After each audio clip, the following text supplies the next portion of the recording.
Hi everyone, welcome back to WHU TV. My name is John, your host as always, and I hope you're all doing well as I always do. This is the conclusion of the trilogy where we're talking about the West Ham squad, and today we are focusing on the centre forwards. The forwards I should say.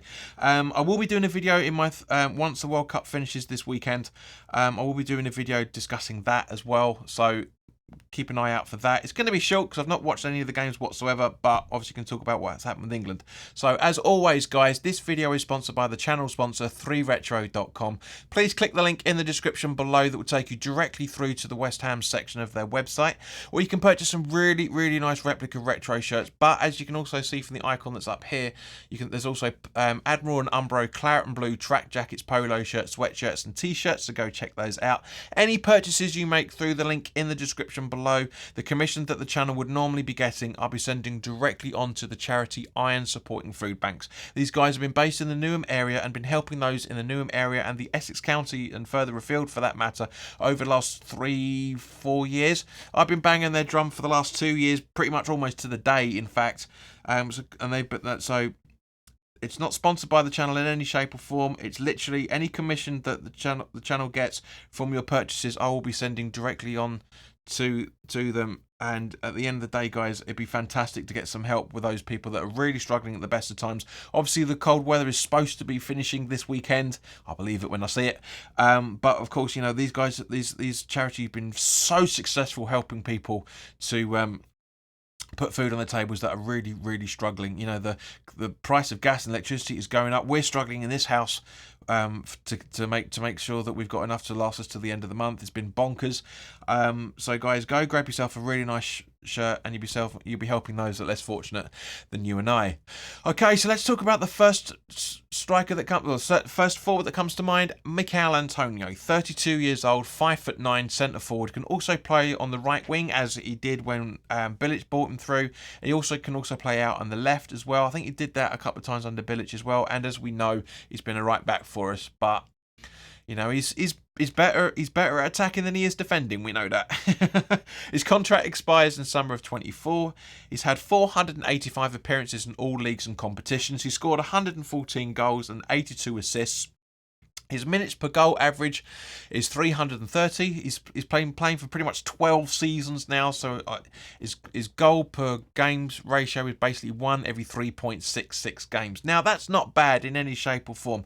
That's Carlton Cole figures, quite frankly, and we all know how revered Carlton Cole is in the West Ham community, and I'm sure once Michail Antonio retires, which probably isn't going to be that far off now, to be honest with you, he is coming towards the end of his career. Some may say that he's already at the end of his career, but yeah, I think we'll revere him and love him a lot more once he steps down. I really think we will. He is an infuriating player, as was Carlton Cole, but you know, it's a player that you absolutely love, as was Carlton Cole. So yeah, it's that side of it.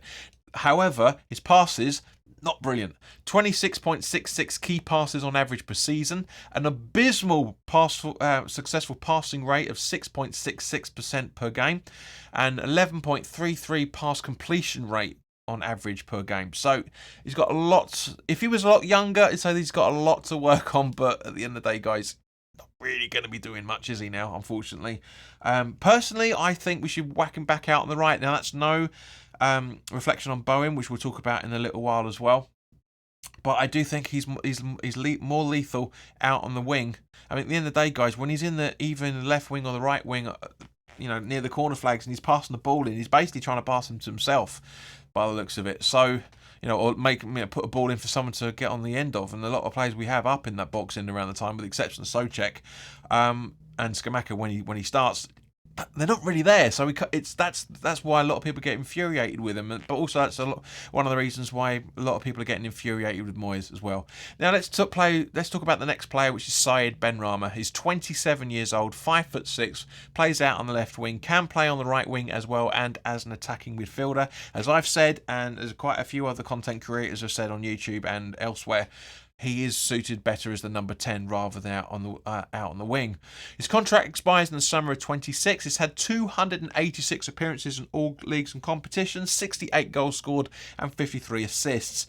His He's got 382 minutes per goal average, which over the 9 seasons he's been playing, as a goal every 4.24 games. Now that's not too bad in any shape or form. It's not brilliant, but it's about right for a winger. It's less for a centre mid, a number 10 or attacking midfielder, but it is culpable for what he is. He's one of the 2 players we're going to talk about today. That is, for me personally, he is the West Ham equivalent of Raheem Sterling. Benrahma is capable of so much more, and that is the message that David Moyes is trying to do. He's putting it in a massively negative way over the last few seasons, but it is what he's trying to convey to everybody, that Benrahma is capable of so much more. And I really, really wish he would do. His key passes on average per season is 25.33. His successful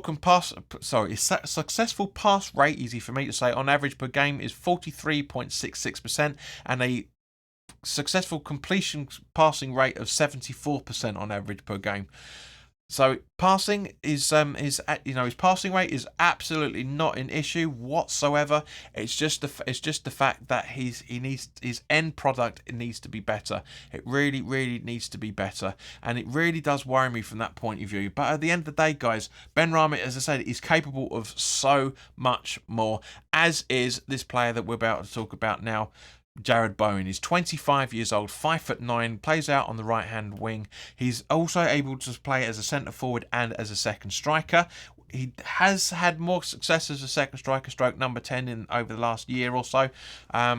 His contract expires in the summer of 25. He's had 264 appearances in all leagues and competitions, 87 goals scored and 38 assists set up during that time.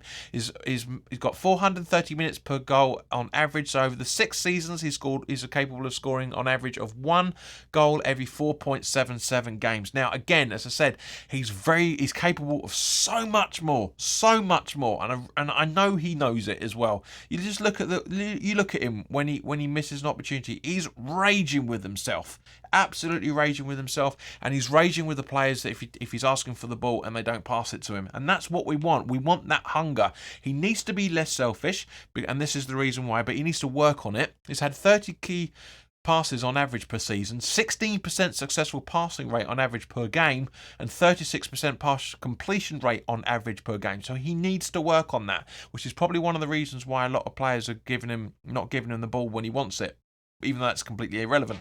But yes, he's given the ball away quite a fair bit, but who in the West Ham team hasn't over the last few years, to be honest with you? If he continues the rest of the season once the World Cup is over and the league resumes on Boxing Day, then fantastic. If he can do what he did last season for the rest of the season, brilliant. And if he can do it again next season coming as well, brilliant. He'll be called up to the England squad again. As simple as that. And that's what he needs to work. That's what he needs to work on. He absolutely knows it. We all know it. So hopefully we'll see a better Bowen from us playing for us in the next few weeks and months coming. Now, let's talk about one of our 2 new signings, Maxi Cornet, or Maxi Cornet as he likes to be referred to. 26 years old, 5'8", plays out on the left-hand wing, can also play left-back and centre-forward. He's had 316 appearances in all leagues and competitions, 61 goals scored and 36 assists during that time. His minutes on average per goal is just a little bit under 427 minutes. So of the 6 seasons that he's been playing, he's capable of scoring on average 1 goal every 4.74 games. Now, that's not bad. Again, you see a common denominator around here. We're looking at 4.6, 4.7. It's not, for all these players so far, it's not bad in any shape or form for these wingers. It really, really isn't. Unfortunately, injuries has been a big concern, not just this season, but apparently last season for Burnley as well. But he's kind of turning into our I was going to say Andy Cole then. It is, yeah, but it is. He's really turning into a real concern for us. It really, really is. I mean, his average keys passes on per game is 1. It's 1 key pass per season, I should say, as well for that matter. It's absolutely bloody poor.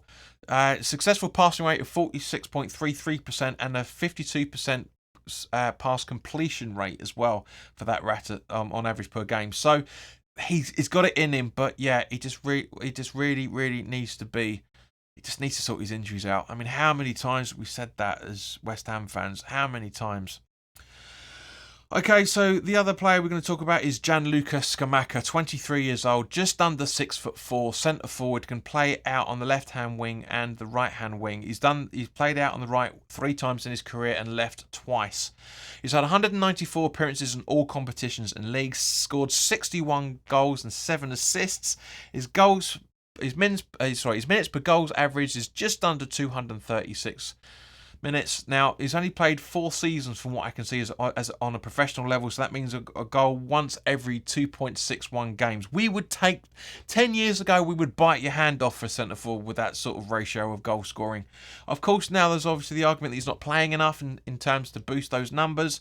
He's not scoring enough. I've said a few times that he's lacking in confidence.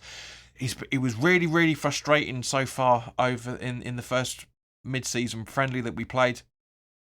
Yeah, he wasted a lot of opportunities, wasted a lot. He got better in the Udinese game, but in the first game he absolutely wasted them. His successful passes, key passes per game is an average of 12 per season. 35% successful passing rate on average per game and 19.33 pass completion rate on average per game. So, I'm not, as I've said with the previous players, I'm not going to judge him in any shape or form. It's not fair at the end of the day. It's his first season in the league. We have to be a little bit more critical of Cornet because obviously he's been in the Premier League with Burnley beforehand. There's also an argument, of course, with that Moyes isn't really giving him the formations that he should be doing and the tactics. And this is the reason why, obviously, of course, everybody wants a striker to come in the January transfer window. Now, I said at the start of these videos, the reason why I've done these videos, when I did the first one when we were looking at the defence, was to review the squad and look to see who we can sell in January before we bring any players in, because as we guys know, it's going to be frees or loans because we spent a shitload of money and we were in a hell of a lot of debt. We're really in a bad level of debt as well. So, yeah, it's just, I don't know, it's just, at the end of the day, we need somebody up alongside Scamacca that has got a very good scoring rate. Now, Antonio isn't the one. Obviously, there's reports that there's a new kid is in the under 23s has signed his professional contract as well for the club. I think it's Koba, I think his name is. No idea who the kid is. We need reinforcements up front. As I said earlier, right? I would personally put Bowen down on the right hand side. Antonio down on the right hand side. Play Benrahma out on the left as he is, or maybe put Bowen out on the left and have Benrahma as a number 10 behind him. Of course, that means dropping Lanzini or Fornals as a result of it, but I think that would be a preferred way. I do genuinely think, and of course, obviously, once everybody's back, we can also have Paquetá to be in there to put goals up to Scamacca, but don't get your hopes up in the next couple of weeks, guys, or the next 5 weeks, I should say, 5-6 weeks until the January transfer windows. We are not going to see anything coming in unless it's an absolute free or it's a loan deal. I mean, I know there's been a lot of people that have been talking about bringing in Brozier, but these people don't understand football in any shape or form, in my personal opinion. He's out for the season. He's not really done all that much at Chelsea. Yes, okay, of course, for Southampton last season, he was fantastic. A big fish in a small pond from that point of view. If Armand Brozier was fit, of course I'd love him. I've been saying it for 2 years. But he's not fit. He's ruled out for the rest of the season. So I don't understand why people are all on the verge of, especially in some social media sections, almost demanding Moyes to bring in Brozier. He's not fit. He's not fit. What's the point? He's not even capable of training. He's had big surgery. He's going to be out until May, June time. Bonkers. But anyway, guys, thank you very much for watching. It's gone on a little bit longer than I intended, as it always does. Put your comments in the comment section below. Let me know what you're thinking on this. And let me know who out of these 3 videos I've now done, if you've watched them all, thank you very much. The numbers are growing back because obviously there's not much more World Cup content on YouTube now that England are out, especially from a West Ham perspective. But yeah, if you watched all those videos, Let me know, out of all the players we've talked about, let me know who you want to see leave in January and who would be their decent replacement as well, for that matter. So let me know your thoughts on it. I'll be very interesting. I'm going to try and do some content over for the January transfer window as well. Everybody knows my thoughts on the positions, but I'm going to try and do what I did about 3-4 years ago.